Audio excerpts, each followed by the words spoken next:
What is up? It's day 101. My name's Bridger Frederick. This is my channel. Welcome or welcome back. And yeah, so what I'm thinking about today is what a massive competitive advantage you can get in life, in the world, by just not doing things.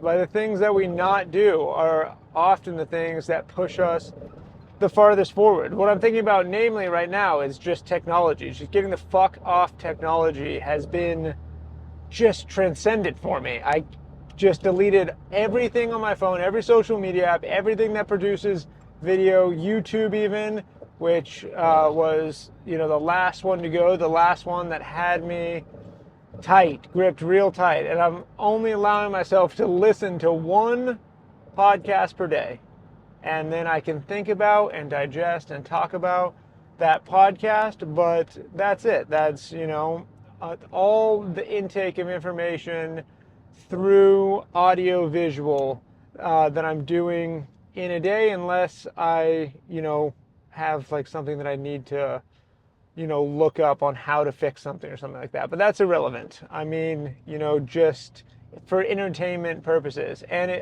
I'm serious. It's been transcendent. Like, I have felt better just in the last few weeks of doing this more and more. And then finally, when I deleted YouTube just a couple days ago, I'm just able to enjoy life, to just drive around and think. And at first it was really uncomfortable. I didn't like it at all. But now I'm able to actually just sit with my thoughts and process through emotions, or try to solve problems, or think of creative ideas, and something is happening. It's nothing that is obviously important while it's going on, but just net effect of just disconnecting from these damn devices is insane. I cannot wait. That is my life goal, is to get to a point where I can offload my connection to someone else, where I can, what is it called, delegate.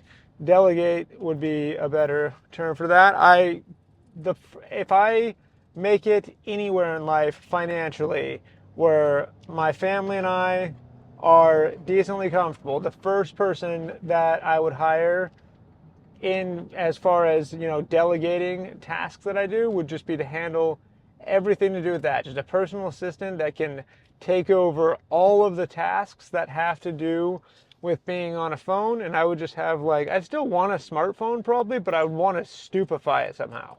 Like, I want a stupid, technologically advanced phone, if that makes any sense. I don't want it to be able to, you know, I don't want it to have email. I just want it to have maps, filming capabilities, and video sharing, like, photo sharing capabilities. I want to send people photos and everything, and the internet to research stuff, look stuff up. But that's all I want.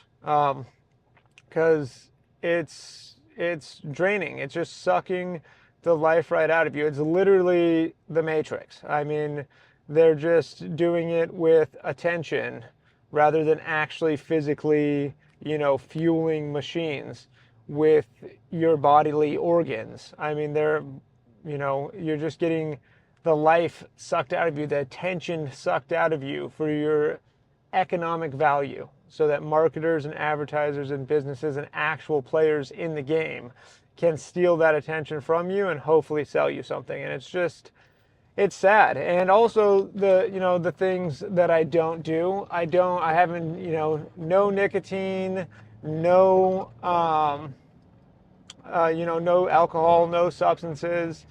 I have made a massive effort to just desexualize my mind. I've always been highly, motivated and obsessed with sex from, a young age, and prepubescent even, and, through puberty. And it's just a giant drain of thought processes for a lot of guys. I mean, I can't even tell you how many decisions and how much of my life has, been guided by the pursuit of, women and sex. And just, yeah, it's crazy how many unproductive things I did in that pursuit, and many productive things as well. But it's just, if you just do the creative things that you're supposed to do and have, a solid, badass foundation on which your life exists, then you don't have to pursue it. It's going to be something that just, you don't have to focus on, and it happens when it's supposed to happen. It's just a way healthier way of living and thinking about it, and just allowing your brain to, focus on higher levels of creative thinking. So it's been really overwhelming. Just an example of how, not necessarily the sex, but definitely the technology, whatever, I don't know what you call it when you go without something fast, I guess, the technology fast. One thing that, and I still spend all day on my computer, but I'm just texting or working on, my marketing, my selling insurance shit that I do, or writing my book, or I'm just off the computer. I don't watch anything on there, don't research anything stupid. I'm really diligent and, strict on myself, and I've been good about it. But one thing I've noticed is it was really overwhelming for me to edit my book. Every time I started editing it, I would just get super overwhelmed. It seemed like so much work, because I wrote this book that's, it's kind of like, it is a memoir. It's like a memoir, and also, I would say it would be best described as a memoir. I don't know what else you would call it, but it's the story of my life. And I wrote it, and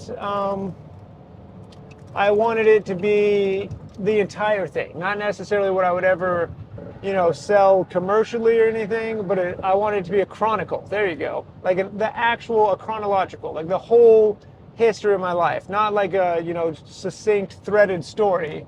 That's actually, that everyone, or not everyone, but that a large portion of people would want to read. I just wanted to have everything, recorded, my history basically. But I would like to turn it into an actual marketable, usable book. But it's like 500, single space type pages long.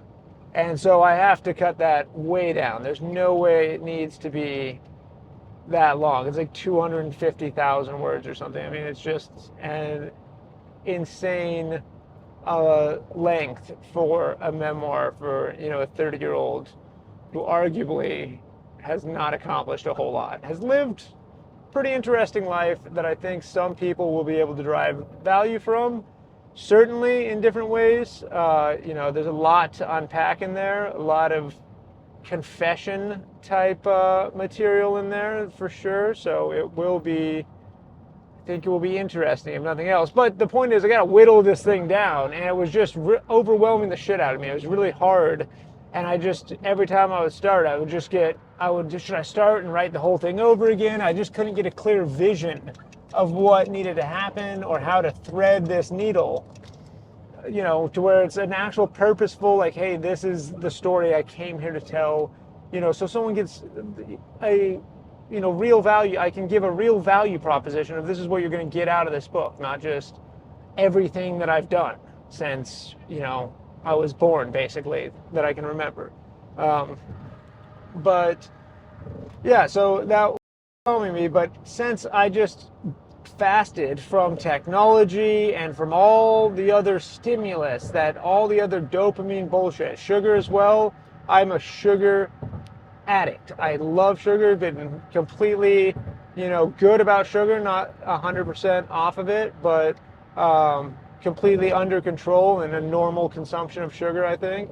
And it's been easy. I just hop on to edit my book, and I just pound out, 6-10 pages, edit some stuff, cut stuff out. I have a clear vision of what needs to happen, and I also don't have the fear. The fear of what are people going to think? That's are they going to understand this, or is this even worth fucking talking about, or is there any value in this? Whatever. And that, cycle of just negative belief in yourself, I don't have that when I just in dopamine detox completely, and I can just work on it. And if I do have like a thing that I really don't want to share, but it's critical to the story and to the meaning of the book, because you can't, there's no, I would love to tell, I wrote the book originally and told the story that I want to be told. I showed my image. I painted myself the way that I wanted, wish that everyone could see me. And it was just dog shit. It sucked ass. No one fucking wants that. Like, it's the exact opposite. It has to be everything that you don't want to share and you don't want to put out there, because that's just how it fucking works. I don't know. Life's an asshole. It just, the good stuff is the stuff that you don't want to talk about, and that's really difficult. And I've spent an entire lifetime processing through and trying to figure out and make sense of, and has inflicted the most pain, and ultimately makes the story a tragedy, because it was all stuff that could have been so easily unraveled. And I've never talked about it 90% of it with anyone. I've never, I only started doing therapy for the first time in my life so far 2 sessions ago with the same, maybe 3. Yeah, well, 3 sessions, but I switched therapists, so technically 2 sessions. And, I've just never, I've always believed, I just naively believed that stoically, or as a man, that you just hid your feelings. You just, anything that was inconvenient or that people wouldn't like to know about you, you just hid it from them, because you didn't want to make them uncomfortable or make them sad or make them, it sounds crazy when I say it out loud, but it's just exactly how I thought you were supposed to show up in the world, is not let anyone else know any of your problems or any of your real fundamental flaws. And it was just it got me to here, but here's not exactly where I want to be. So yeah, the point is that when those difficult things Jesus Christ, what the fuck was that? Just ran over something gnarly. It was just the other guy in front of me ran it over too. It popped out from underneath his vehicle. I think it was just like the outside of a tire tread, whatever. Anyways, glad it wasn't metal. But where was I?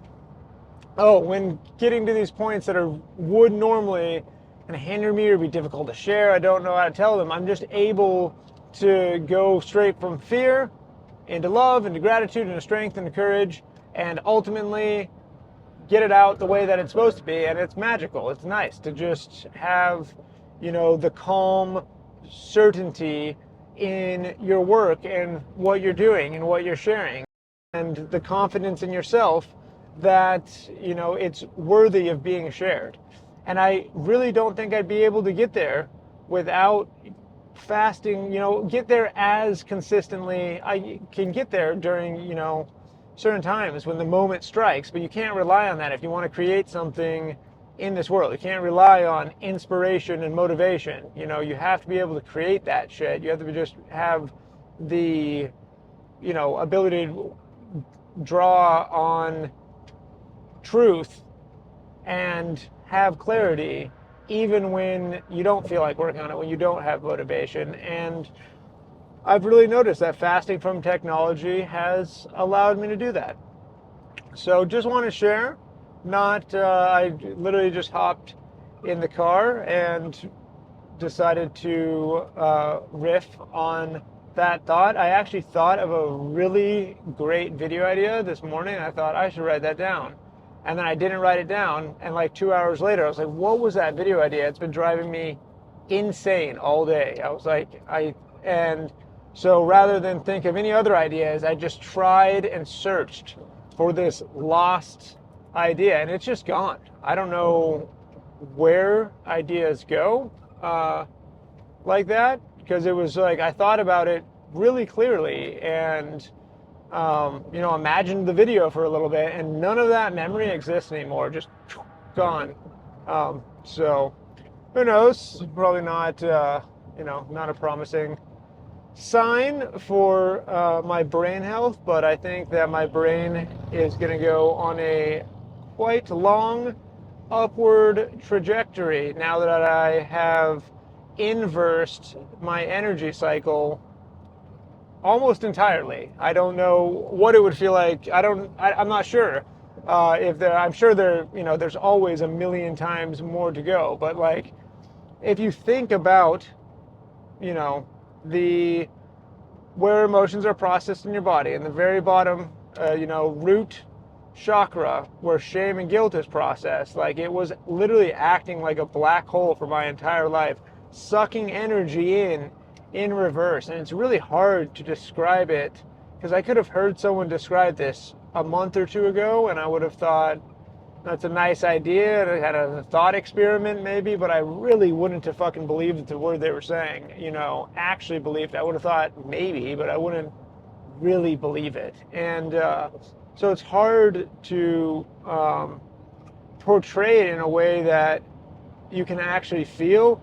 But now that I've reversed that, shame and guilt reversal cycle, where everything was going backwards, I think that my brain is just going to have a tremendous amount of relaxation time and healing and rejuvenation and happiness now that all emotions aren't getting processed down in reverse, where something that I should be grateful for gets sucked down through the emotional roller coaster down into shame and guilt, and now I feel unworthy of having that thing. And instead, something I feel shameful and guilty for gets sucked up the roller coaster and ends up at gratitude. And I get to feel grateful that I did whatever it is I did, or whatever, happened, because it got me to this moment in life.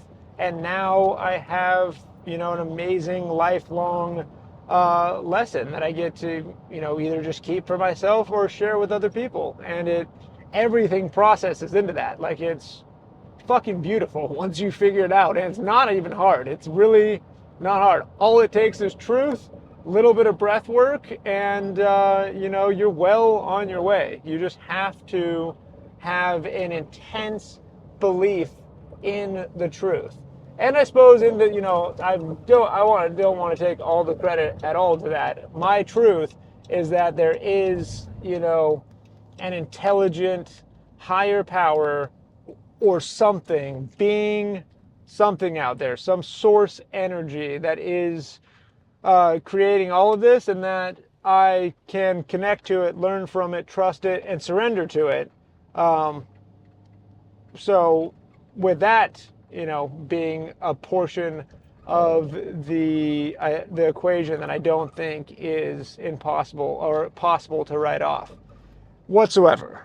It's been really, really awesome just accepting that fully and looking through the world with that lens. It's just everything gets instantaneously better to such a degree. Things just start working naturally that you just can't help but, like, it just, whether or not it is your mind creating it because of the belief, or the external being or whatever it could be creating it because that's what it wants to do. Whichever one it is, doesn't really matter. It works. So that's a super important part of that whole equation. But it's just laughable how easy it is. It starts with self-compassion, forgiveness, an intense desire to understand and just confront whatever it is, whatever the bullshit is that you're ignoring or that you don't want to think about, whether it's, anything you feel shameful and guilty for. You're just going to have to confront the demons if you want the relief. And trust me, it sucks. I don't want to confront any of the stuff that I'm going to confront.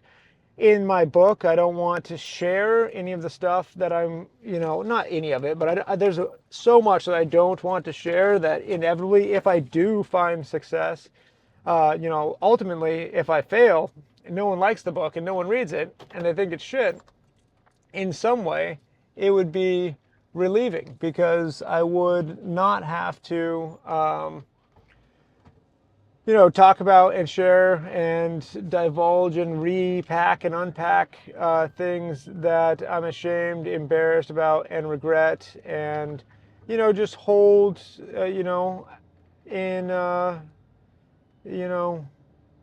yeah, I just don't want to talk about. But if I, on the contrary, if I was wildly successful, it would mean I would have to talk about it all the time, and it would be, it's not what I want to do. Is all I'm saying. You have to, whatever it is, life is a fucker. Like it just, we're here to learn a lesson, whatever that lesson is for each of us, and you got to just face the truth. And you don't have to face the lesson right now. You don't. That's the thing. When I realized the lessons that I had to learn, when I saw it clearly that everything was going to be fucking choked up and stopped up inside me, until I learned the lesson, it was really scary because I thought I just had to learn everything all at once, but it's not the case. As soon as I got on the path to gaining the strength to be able to confront those demons, then everything kicked off and it was fine. And it,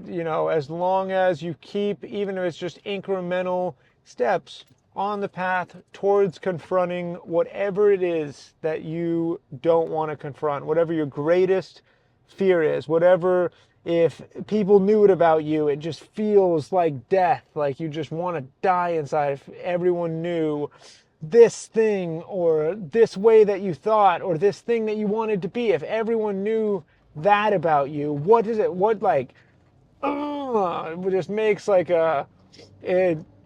just makes you feel like someone's squeezing the life out of your heart because it's this threat to your ego, and it does feel like death. It is death, actually. If you want to emerge into, I want a whole new life as far as my ability, I want to level up. I want to level up 100 levels from where I am now, financially, as far as what I do. I fucking sell health insurance all day long. Like, I don't want to be doing that. I want to be surfing and fucking spearfishing and, free diving and hanging out with my family and eating amazing meals with people I love and hunting and just, so much other shit other than sell health insurance. And that's not the life I have right now. So in order for this new life to be born, the old life has to die. And not just the old life, the ego that created that old life must die. And it's painful. And it's the thing that, holds 99% of people back. The weird things that I find to not do something that I know I should do, to share something I should share or write something that I should write. The crazy thing is sometimes it's one person in my life, distantly, or that, has not even, we barely even talk, or we don't even talk. It's just, I will find the one person that will have a problem with that, and it will impact the way that person sees me, and that will stop me from doing it. Or in the past, it would have stopped me from doing what I needed to do. I would, even with filming YouTube videos and filming stuff, having the confidence to do this, whatever video I was making, I would think of the one person that would hate it or that would judge me or think negatively about it. And that's still hard. I still, find myself like almost not saying something because of how someone at work would think of me, or someone, a family member or whatever. But then I remind myself, oh yeah, fuck that. I don't care. I can't care anymore, because caring has built this image of me that I just want to tear down and rebuild with my true self. And it's tough and it's hard. So if it's hard for you as well, just know you're not alone. I think it's actually, kind of the, primary challenge that we all go through as humans at some point in our life. Just ideally, if I was on, maybe a better trajectory, I would have, maybe dealt with this when I was like 18 years old. But instead, I just did tons of drugs and partied and, exercised into oblivion and just did anything and worked into oblivion and just did anything I could to avoid confronting anything. So now we're here in a life that was created by my fears, my shame, my guilt, my anger, my self-doubt, and all of the negative emotions that are meant for survival. So gotta turn that vortex of energy around. I'm telling you, it really, if you're having fear all the time, it's pulling energy down and you're processing emotions backwards. You're thinking things backwards and differently. Things you should be grateful for, you're feeling ashamed, or guilty or angry or something. And it's all backwards. And it sounds crazy to, it would sound out there for me just a little tiny bit ago. A few weeks ago, a month ago, it all would have sounded crazy. That was a wild thing to be doing in the middle of the road. But yeah, that's it. For a riff, for an a thought out video, I'm pretty proud of this one. I think there's, maybe someone will get some enjoyment out of it. I know that, I would have gotten enjoyment out of it. I would have got tremendous value out of it just a few weeks ago in my own life. So that's why I'm here, just hoping that it lands for someone. And whoever you are, I love you. I really do appreciate you sitting through my video and, listening to me and everything. Because, I enjoy the heck out of this. And I love sharing my thoughts and what I'm thinking and just pouring things out rather than taking things in. Stop taking stuff in and just sit around and think and, output more. Creative output is super, super important. But lots and lots of love, and I will catch you tomorrow. Day 102 tomorrow. Day 101 is a wrap.